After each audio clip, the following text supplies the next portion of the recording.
I hope to expand your thinking about DE&I.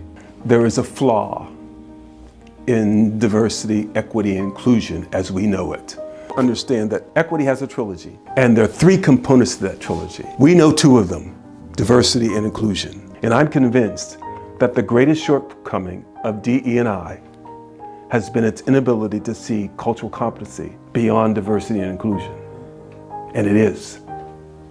And in order for every environment to be an honorable one, people have to possess the ability to relate to each other in a positive way. Oftentimes, we are confused about what practice does.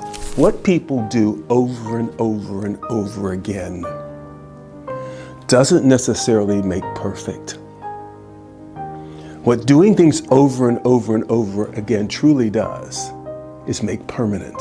It doesn't matter what your religion is. It doesn't matter what your race is. It doesn't matter what your socioeconomic status is. That cultural competency is a skill, and you don't have it because you're diverse.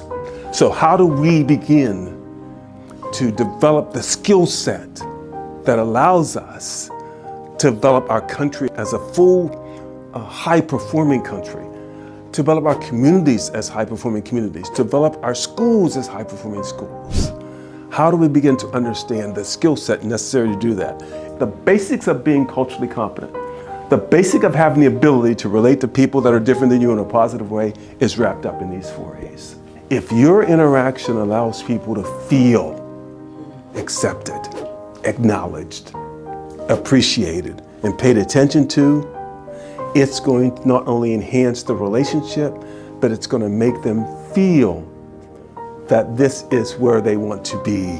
If your interaction doesn't make people feel accepted, doesn't make them feel acknowledged, doesn't make them feel appreciated, doesn't make them feel paid attention to, imagine what that does. Being culturally competent will always be a work in progress. Do no harm by actions, words, or thoughts. Remember when you come in here, everyone is taught. Respect, honor, and excellence, together we can achieve. Just do no harm and strive to show the best of you and me.